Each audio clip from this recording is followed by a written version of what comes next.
తెలంగాణలో ఖమ్మం జిల్లాను ముంచింది మున్నేరు కాగా ఆంధ్రప్రదేశ్లో విజయవాడను ముంచింది బుడమేరు. ఇటు మున్నేరు అటు బుడమేరు ఆక్రమణలకు గురవడంతో పాటు ప్రణాళిక లేకుండా నిర్మాణాలకు అనుమతించడంతో భారీ వర్షం కురిసినప్పుడు వరద పోటెత్తి దిగువ ప్రాంతాలన్నీ ముంపునకు గురవుతున్నాయి. ఇటు ప్రజల స్వార్థం అటు ప్రభుత్వాల నిర్లక్ష్యం వల్ల దిగువ ప్రాంతాల ప్రజలు వరద తాకిడికి గురవుతున్నారు. వరదలు సంభవించినప్పుడు యథావిధిగా బురద రాజకీయాలు చోటు చేసుకుంటున్నాయి. తెలంగాణతో పోల్చితే ఆంధ్రప్రదేశ్లో బురద రాజకీయం పరాకాష్ఠకు చేరుకుంది. అబద్ధాలే పునాదులుగా రాజకీయాల్లోకి అడుగుపెట్టిన మాజీ ముఖ్యమంత్రి జగన్మోహన్ రెడ్డి ప్రస్తుత వరదలపై కూడా అబద్ధాలను ప్రచారం చేస్తూ ఆనందిస్తున్నారు. అతనికి చెందిన రోత మీడియా తన కడుపు మంటను దాచుకోకుండా బురద రాజకీయాలకు తన వంతు సహాయం చేస్తున్నది. అమరావతిలో రాజధాని ఏర్పాటు కావడం మొదటి నుంచి ఇష్టం లేని జగన్మోహన్ రెడ్డి తన రోత మీడియా ద్వారా రాజధాని మునిగిపోయిందని ప్రచారం చేయించారు. అదే సమయంలో ముఖ్యమంత్రి చంద్రబాబు తన ఇల్లు ముంపునకు గురి కాకుండా కాపాడుకునేందుకే ముందస్తు హెచ్చరికలు లేకుండా బుడమేరు గేట్లు ఎత్తివేశారని జగన్మోహన్ రెడ్డి తన అజ్ఞానాన్ని ప్రదర్శించారు. అదే సమయంలో సదరు రోత మీడియాలో మాత్రం చంద్రబాబు ఇల్లు మునిగిపోయిందని, 2వ అంతస్తులోకి నీరు ప్రవేశించిందని అబద్ధాలు ప్రచారం చేశారు. కృష్ణానది దిగువన కృష్ణలంక వద్ద రిటర్నింగ్ వాల్ ను తాను నిర్మించి ఉండకపోతే మరింత ప్రాణ నష్టం జరిగి ఉండేదని కూడా చెప్పుకున్నారు. ముఖ్యమంత్రి చంద్రబాబు నాయుడు అర్ధరాత్రి అపరాత్రి అన్న తేడా లేకుండా వరద బాధితులను ఆదుకోవడానికై మోకాళ్ల లోతు బురదను సైతం లెక్క చేయకుండా యువకుడిలా తిరుగుతుండగా జగన్మోహన్ రెడ్డి మాత్రం కాసేపు నీళ్లలోకి దిగి ఫోటోలకు పోజులిచ్చి బురద రాజకీయాలకు తెరలేపారు. అబద్ధాలను పదే పదే ప్రచారం చేస్తే ప్రజలు నమ్ముతారని, ఫలితంగానే 2019లో తాను ముఖ్యమంత్రిని అయ్యానని జగన్ కు తెలుసు. అధికారంలోకి వచ్చినట్టు నుంచి రాజధానికి ఎంపిక చేసిన అమరావతికి ముంపు ప్రమాదం ఉందని ప్రచారం చేసిన జగన్మోహన్ రెడ్డి ఇప్పుడు కూడా తన రోత మీడియా ద్వారా రాజధాని మునిగిపోయిందని చెత్త ప్రచారానికి శ్రీకారం చుట్టారు.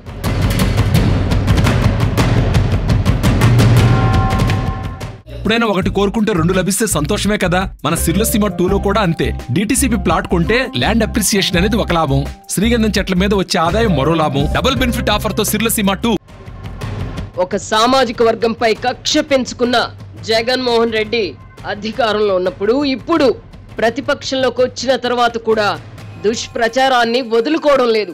చంద్రబాబు అధికారంలోకి వచ్చినప్పటి నుంచి రాష్ట్రానికి ఎక్కడ పెట్టుబడులు వస్తాయోనన్న దుగ్ధతో జగన్ కు అండగా ఉండే సైకో గుంపు సోషల్ మీడియా వేదికగా అమరావతిని మర్చిపోయి తెలంగాణలో పెట్టుబడులు పెట్టండి అని ప్రచారం కూడా చేసింది. ఒక రాష్ట్రం పట్ల ఇంతకంటే ద్రోహం ఉంటుందా? జగన్మోహన్ రెడ్డి అనే వ్యక్తికి ఆంధ్రప్రదేశ్ పట్ల కనీస అభిమానం కూడా ఉండదు. తాను అధికారంలో ఉండడమే ఆయనకు కావాల్సింది. సైకో గుంపుకు, పేటీఎం బ్యాచ్ కి కూడా జగన్ అధికారంలో ఉంటే చాలు, రాష్ట్రం ఏమైపోయినా పర్వాలేదు. అందుకే చంద్రబాబు ప్రభుత్వం ఏర్పడి 3 నెలలైనా కాకముందే రాళ్లు వేయడం ప్రారంభించారు. పనిలో పనిగా భవిష్యత్తులో తనకు పోటీ అవుతాడని భావిస్తున్న మంత్రి లోకేష్ ను కూడా టార్గెట్ చేసుకున్నారు. విద్యాశాఖలో చీమ చుటుక్కుమన్న భూతద్దంలో చూపించడం ద్వారా లోకేష్ ను ఫెయిల్యూర్ గా ముద్ర వేసే ప్రయత్నాలను జగన్ అనుచర మోక ప్రారంభించింది. గుడ్లవల్లేరు ఇంజనీరింగ్ కళాశాలలో ఆడపిల్లలు స్నానం చేసే బాత్రూంలలో కెమెరాలు ఏర్పాటు చేశారంటూ అబద్ధాలు ప్రచారం చేశారు. తనకు తప్ప ముఖ్యమంత్రి పదవిలో కొనసాగే అర్హత మరెవరికీ లేదని నమ్ముతున్న జగన్మోహన్ రెడ్డి ప్రజలను కూడా నమ్మించే ప్రయత్నం చేస్తున్నారు. ఈ క్రమంలోనే ఇంతకు ముందే 14 ఏళ్ల పాటు ముఖ్యమంత్రిగా పనిచేసి ఇప్పుడు 4వసారి ముఖ్యమంత్రి అయిన చంద్రబాబును ఆ పదవికి అర్హుడా అని ప్రశ్నిస్తున్నారు. అర్హతలను బట్టి అయితే ముఖ్యమంత్రి అయ్యే అర్హత జగన్మోహన్ రెడ్డికి ఏమాత్రం లేదని మెజారిటీ ప్రజలు తీర్పిచ్చారు. జగన్మోహన్ రెడ్డి అధికారంలో ఉన్నప్పుడు రాష్ట్రంలో ఎక్కడ చూసినా అభివృద్ధి జరుగుతున్నట్లుగాను, ప్రజలు సుఖశాంతులతో జీవిస్తున్నట్టుగాను కనిపించిన రోత మీడియాకు ఈ 3 నెలల్లోనే రాష్ట్రం వల్లకాడైనట్లుగా కనిపిస్తోంది. జగన్ మనసులో ఏముందో సదరు రోత మీడియా ప్రచారం చేస్తోంది. రోత మీడియా ప్రచారం చేసే కథనాలను వైసీపీ మూక అందిపుచ్చుకుంటోంది. ఇది ప్రస్తుతం జరుగుతున్న తంతు.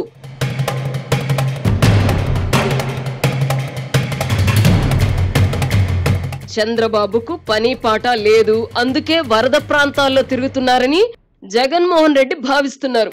అధికారంలో ఉన్నప్పుడు తనలా ఎంచక్కా హెలికాప్టర్లో ఒక రౌండ్ తిరిగి సరిపెట్టకుండా బురదలో తిరగడం ఏమిటి అని జగన్ కనిపిస్తూ ఉండవచ్చు.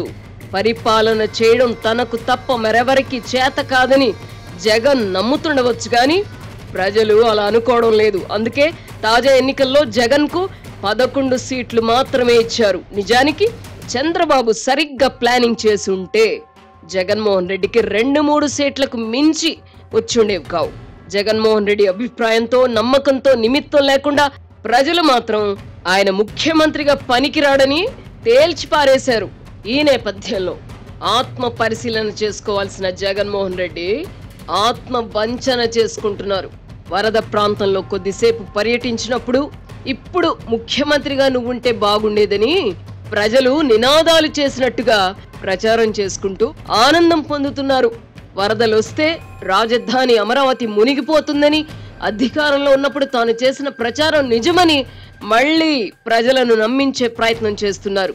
రాజధాని మునిగిపోయి ఉంటే హైకోర్టు, సచివాలయం ఎలా పనిచేస్తున్నాయనే ఇంగితం కూడా లేకుండా రోత మీడియా కథనాలను బండి వార్చింది. తాము చెప్పే అబద్ధాలను ఎంతో కొంతమంది నమ్మకపోతారా అన్నది జగన్ అండ్ కో భావన. గతంలో అలా నమ్మడం వల్లనే ప్రజలు అతనికి అధికారం కట్టబెట్టారు. అందుకే ఇప్పుడు కూడా రాజధాని విషయంలోనే కాకుండా బుడమేరు విషయంలోనూ అబద్ధాలు ప్రచారం చేస్తున్నారు. రాష్ట్రంలోని ఇతర జిల్లాల ప్రజలకు బుడమేరు గురించి తెలిసే అవకాశం లేదు. అందుకే జగన్మోహన్ రెడ్డి అబద్ధాలకు పదును పెట్టారు. చంద్రబాబు ఇల్లు మునగకుండా ఉండేందుకే బుడమేరు గేట్లెత్తారని చెప్పడం తెలియక చేసిన పని కాదు. రోత మీడియాలో చంద్రబాబు ఇల్లు మునిగిపోయిందని రాసినప్పుడు ఇలా ఎలా చెబుతారని ప్రశ్నించే విలేకరులు కూడా ఇప్పుడు లేరు. మీడియాలో వైరుధ్యాల వల్ల జగన్ అండ్ కో చేస్తున్న అసత్య ప్రచారం ఎంతో కొంత ప్రజల్లోకి వెళ్తోంది. రాష్ట్రంలో ఏ అనర్థం జరిగినా అందుకు ముఖ్యమంత్రి చంద్రబాబే కారణమని ప్రజలంతా నమ్మాలని ఆయన కోరుకుంటున్నారు. అందుకే ఈ బరి తెగింపు. సిర్లసీమ 2 వెంచర్ ని సందర్శించండి. ఇక్కడ అన్ని ప్లాట్లలో మామిడి, శ్రీగంధం చెట్లతో అద్భుతంగా ఉంది. ల్యాండ్ అప్రిషియేషన్, ఫ్రీ మెయింటెనెన్స్, పండ్ల తోటల తాలూకా ప్రయోజనాలు, డబుల్ బెనిఫిట్ ఆఫర్ తో సిర్లసీమ 2.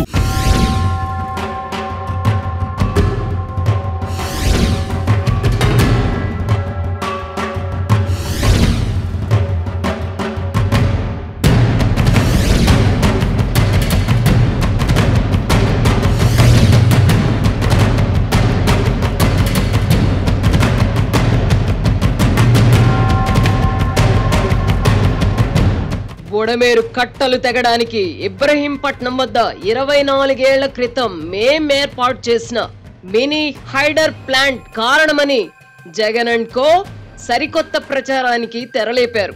నిజానికి ఈ ప్లాంట్ ఏర్పాటు విషయంలో కూడా 1998లో ముఖ్యమంత్రిగా ఉన్న చంద్రబాబుకు తెలియదు.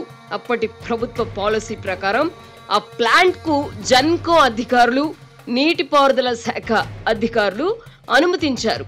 ఈ ప్లాంట్ వల్ల వచ్చే ఆదాయంతోనే ఆంధ్రజ్యోతి పత్రిక నడుస్తోందని నమ్మిన ఆనాటి ముఖ్యమంత్రి వైఎస్ రాజశేఖర్ రెడ్డి 2009 తర్వాత అనుమతులు రద్దు చేశారు.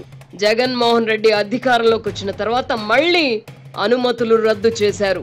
నిజానికి మా ప్లాంట్ లో ఉత్పత్తి అయ్యే కొద్దిపాటి విద్యుత్ అతి తక్కువ ధరకే ప్రభుత్వానికి సరఫరా చేసేవాళ్ళం. నష్టపరిహారం ఇవ్వకుండా ప్లాంట్ తొలగిస్తే ఎలా అని మాత్రమే మేం కోర్టును ఆశ్రయించాం.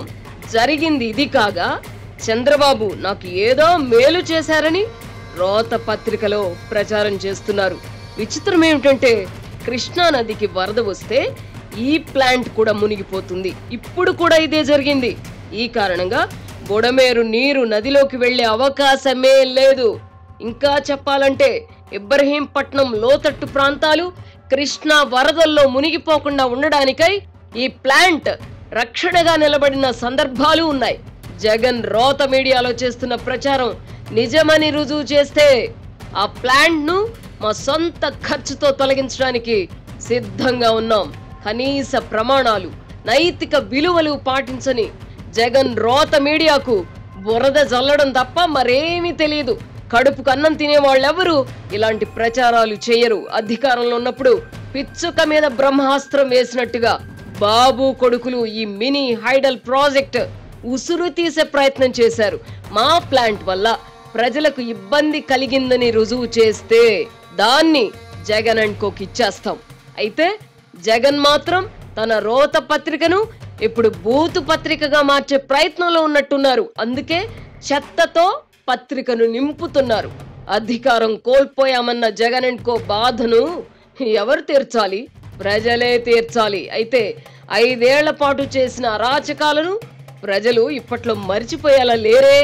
అందుకే అబద్ధాలను నమ్ముకొని మరోమారు ప్రజలను వంచే ప్రయత్నం చేస్తున్నారు. జగన్మోహన్ రెడ్డి ఏ ముహూర్తంలో పుట్టారో కానీ అతనిలో మనిషి లక్షణాలు నానాటికి కనుమరుగవుతున్నాయి. చంద్రబాబును జైలుకు పంపడం వల్లే జగన్మోహన్ రెడ్డి అధికారం కోల్పోయారని రాజమండ్రి మేధావిగా ప్రచారంలో ఉన్న ఉండవల్లి అరుణ్ కుమార్ చెబుతున్నారు. గాని అందరికంటే ప్రజలే తెలివైన వాళ్ళు.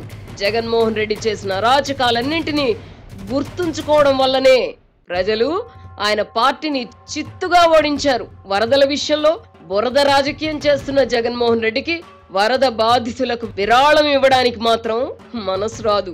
సొంత సొమ్ము ఇవ్వడానికి మనసు రానప్పుడు తాను ఏర్పాటు చేసిన కంపెనీలు లాభాల్లో ఉన్నాయి కదా, ఆ కంపెనీలైనా విరాళాలు ప్రకటించవచ్చు కదా. అంతటి విశాల హృదయం అతనికి ఎక్కడిది? ఇంతవరకు ఆయన ఒక్కరికైనా రూపాయి సహాయం చేసిన సందర్భాన్ని చూసామా? లేదే. That is Jagan. 1 way traffic మాత్రమే అతని విధానం.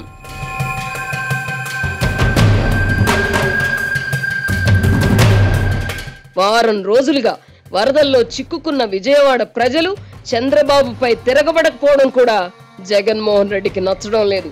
3వ వంతు వరదల్లో చిక్కుకున్నప్పటికీ మృతుల సంఖ్య ఎక్కువగా లేకపోవడం కూడా అతనికి రుచించడం లేదు. విశ్రాంతి కూడా తీసుకోకుండా బాధితులను ఆదుకోవడానికై యువకుడిలా శ్రమిస్తున్న చంద్రబాబును పలువురు ప్రశంసిస్తుండగా జగన్ అండ్ కో మాత్రం జీర్ణించుకోలేకపోతున్నారు. విజయవాడ పూర్తిగా మునిగిపోయి వందల సంఖ్యలో ప్రజలు ప్రాణాలు కోల్పోయి ఉంటే సైకో గుంపు ఆనందించుండేది. రాజధాని మునిగిపోలేదు, చంద్రబాబు ఇల్లు కూడా మునిగిపోలేదు. మరోవైపు ముంపు ప్రాంతాలు కోలుకుంటున్నాయి. ఇవన్నీ జగన్ కు సహజంగానే రుచించవు. జగన్ తో పాటు అదే రక్తం పంచుకు పుట్టిన పిసిసి అధ్యక్షురాలు షర్మిల మాత్రం చంద్రబాబు కృషిని ప్రశంసించారు. అయితే అందరికీ సహాయం అందడం లేదని ఆమె అన్నారు. ఇందులో కొంత నిజం ఉంది. అందుకే పేకల్లోతు నీళ్లలో చిక్కుకున్న ప్రజలకు ఆహారం అందించడానికై డ్రోన్లను ఉపయోగించారు.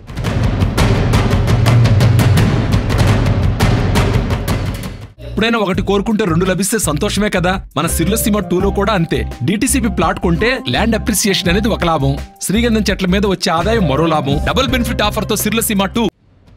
వరదల వల్ల రాజధాని మునగలేదు. చంద్రబాబు ఇంట్లోకి నీరు రాలేదని బాధపడుతూ కూర్చోకుండా సొంత పార్టీ మునిగిపోకుండా కాపాడుకోవడంపై జగన్మోహన్ రెడ్డి ఇప్పుడు దృష్టి పెట్టడం మంచిది. రాజ్యసభలో తన పార్టీకున్న బలంపై కేంద్రంలోని ఎన్డీఏ ప్రభుత్వం ఆధారపడి ఉందని జగన్మోహన్ రెడ్డి ఇప్పటిదాకా దిలాసాగా ఉన్నారు. ఇప్పుడు రాజ్యసభలో కూడా వైఎస్ఆర్ కాంగ్రెస్ పార్టీకి చిల్లు పడింది. భారతీయ జనతా పార్టీ ఒకవైపు నుంచి, తెలుగుదేశం పార్టీ మరోవైపు నుంచి రాజ్యసభ సభ్యులను జగన్ కు దూరం చేసే పనిలో ఉన్నాయి.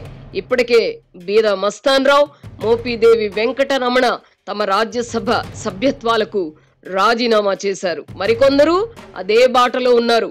విజయసాయిరెడ్డి, అయోధ్య రామిరెడ్డి, నిరంజన్ రెడ్డి వంటి వాళ్లతో భారతీయ జనతా పార్టీ సంప్రదింపులు జరుపుతోంది. మిగతా వారు తెలుగుదేశం పార్టీతో టచ్ లో ఉన్నారు.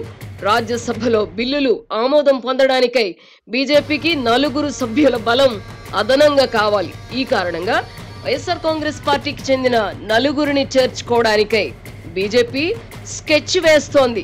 వైవి సుబ్బారెడ్డి, పిల్లి సుభాష్ చంద్రబోస్ మినహా మిగతా వారందరూ బీజేపీ, తెలుగుదేశం పార్టీలలో ఏదో ఒక దానితో చేతులు కలుపుతారని ప్రచారం జరుగుతోంది.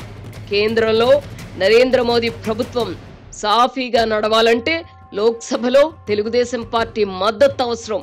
ఈ కారణంగా జగన్మోహన్ రెడ్డికి పరోక్ష సహాయం అందించే పరిస్థితిలో కేంద్రం లేదు. రాజ్యసభలో వైఎస్ఆర్ కాంగ్రెస్ పార్టీ బలంపై ఆధారపడకూడదన్న నిర్ణయానికి బీజేపీ రావడానికి కూడా ఇదే కారణం.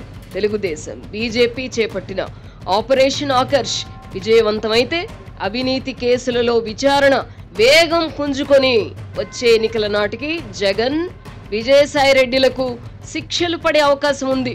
అదే జరిగితే జగన్మోహన్ రెడ్డి రాజకీయ జీవితం ప్రశ్నార్థకమవుతుంది. వివేకానందరెడ్డి హత్య కేసులో జగన్ సతీమణి భారతిపై ప్రజల్లో అనుమానాలున్నాయి. ఈ కారణంగా పార్టీ నాయకత్వ బాధ్యతలను ఆమె చేపట్టినప్పటికీ పెద్దగా ప్రయోజనం ఉండకపోవచ్చు. ప్రస్తుతానికి మాత్రం ఇవన్నీ ప్రశ్నలే. మరి కొంతకాలం వేచి చూస్తే గాని జగన్ రాజకీయ భవితవ్యంపై స్పష్టత ఏర్పడదు.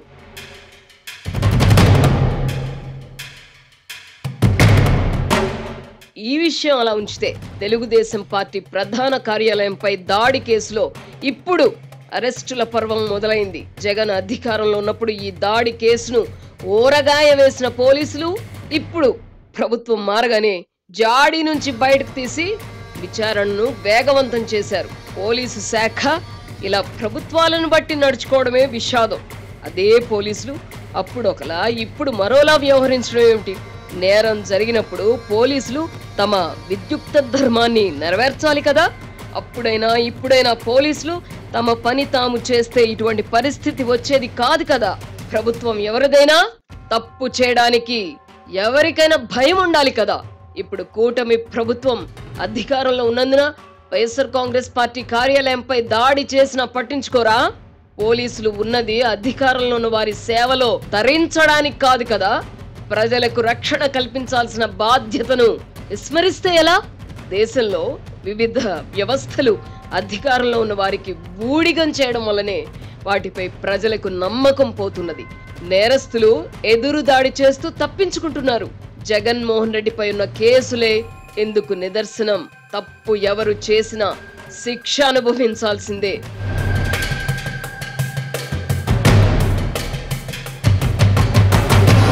సత్యవేడు ఎమ్మెల్యే ఆదిమూలం ఒక మహిళను లైంగికంగా వేధించిన విషయం తెలిసి ముఖ్యమంత్రి చంద్రబాబు ఒక్కరోజు కూడా జాప్యం చేయకుండా ఆయనను పార్టీ నుంచి సస్పెండ్ చేశారు. జగన్ అధికారంలో ఉన్నప్పుడు ఏం జరిగింది? ఇలాంటి వారికి ప్రమోషన్లు ఇచ్చారు, మంత్రులను చేశారు. చంద్రబాబు జగన్ మధ్య ఉన్న మౌలిక తేడా ఇదే. ప్రజలంటే చంద్రబాబుకు వెరపుంటుంది, జగన్ మాత్రం ప్రజలను వెర్రిబాగులోళ్లుగా భావిస్తారు. అందుకే అధికారంలో ఉన్నప్పుడు అరాచకాలు చేశారు, చేసే వాళ్లను ప్రోత్సహించారు. అన్నీ గుర్తు పెట్టుకున్న ప్రజలు తగిన సమయంలో తగిన తీర్పిచ్చారు. అయినా జగన్మోహన్ రెడ్డిలో మార్పు రాకపోవడం ఆయన కర్మ. ప్రజలను ఎల్లకాలం బురిడి కొట్టించలేమని అతను ఎప్పటికి తెలుసుకుంటారో.